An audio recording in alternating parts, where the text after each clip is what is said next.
Oh yes, yeah. There was the field where we was talking to Eric Webb. I mean, it could have been, like a comet or something.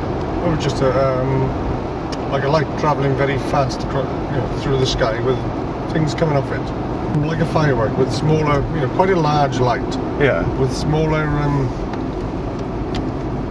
lighted bits coming off it at right angles, whereas you would expect. Like if it was a comet or meteor or something, they'd all trail out behind. It was probably in my teens, I would think. Coming to frighten you? No. Just I told you about what I've seen in the lane. One like that frightening me. No. I have told you this before. Oh God, it's obviously so frightening. I've erased it from my memory. Yeah. It was when Father was in hospital. He had a brain hemorrhage. Yeah. And everybody had gone to the hospital to see him, and I was at home doing the milking, Yeah. And we had the two outside lights, one on the end of the house, exactly the same as they are now. Yeah. And one up on the shed. So I put all the lights up in the sheds, and I was coming down.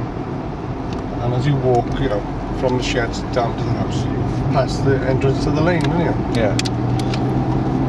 Well, I had the dog with me, Jack Russell, and I can't remember, was it he or she? I can't remember which one, because we had quite a few. The dog was standing, looking down the lane, growling. I got there, I looked down there, and I thought, I could see something, like a shape. I thought, oh God, is that a cow or something, that's got out? Yeah. So, anyway, the dog was growling and getting a bit agitated, and all his hair was standing up. And I was looking at this, and there was this shape, whatever it was, wasn't actually on the ground. Right. And I couldn't make out what it was. That was, what was worrying me. So when you say it wasn't on the ground? Well, you could see space between the shape.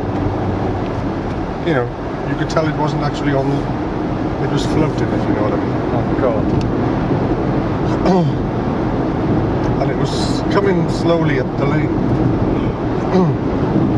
And I was looking at it, and I had no idea. I couldn't make it out. I was beginning to get a bit, nervous. Yeah.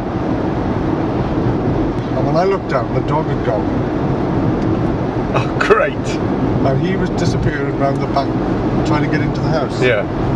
And, animals have got, there's sensible things, that's all. Yeah. And by this time now, I was crapping my pants, basically. Yeah. This was getting closer and closer, and I still couldn't make out what it was.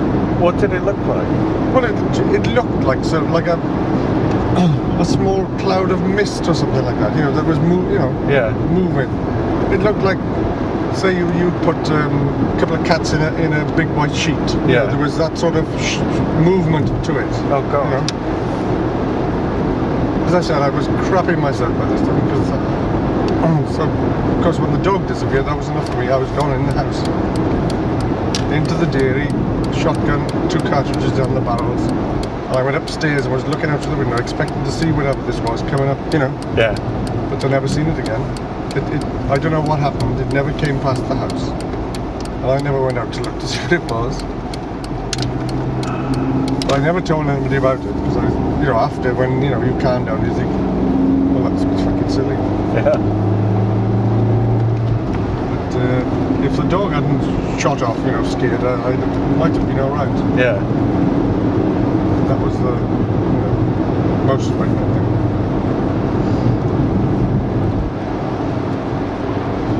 The only other thing that used to freak me out at home on the farm was, the little room on the end of the house, the wash house they call it. Yeah.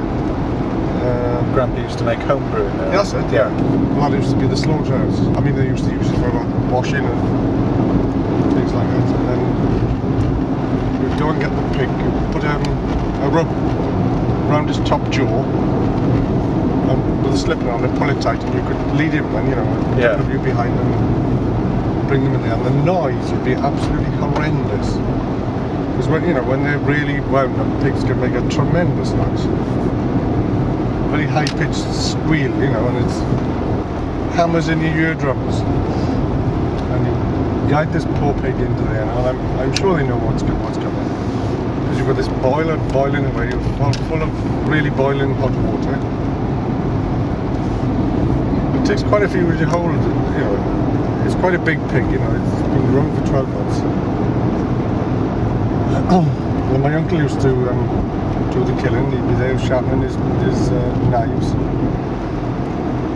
And you'd have to pull the pig's head up, you know, to expose the throat. No humane killers and things in those days. You'd all hang on to the pig then, and he'd just put a slit down the throat until he got to the main vein and then just cut it across. The smell of fresh blood is you know, it's quite unusual smell to it when you've got a lot of it gushing out on the floor. And once the throat is cut and the blood starts gushing out, the pig stops, there's no noise, and it just stands there, like totally relaxed, and just hold it there until your life just ebbs away, you know. And then you pour boiling water all over it, and you get metal scrapers and to scrape all the hair off, you know.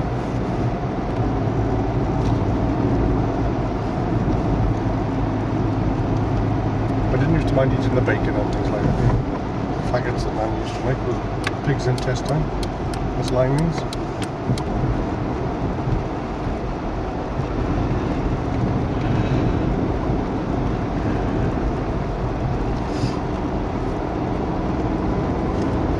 Yes, it was a funnier life, you know, being brought up on a farm, out on the, you know, because you weren't exposed to the normal things that sort of towny kids did. Yeah. Of course, on the other hand, they weren't exposed to the things that you were exposed to, are they? No. Another thing that sticks in my mind is the smell. The worst smell I've ever smelled. That was after a cow calved. Sometimes some of the afterbirth wouldn't come up, you know, out of the womb. Yeah.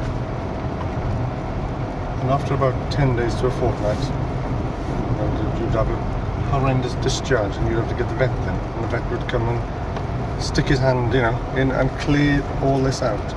Well, the smell was absolutely horrendous. You'd be throwing up all over the place. Even the vet would be, you know, no matter how many times you do it.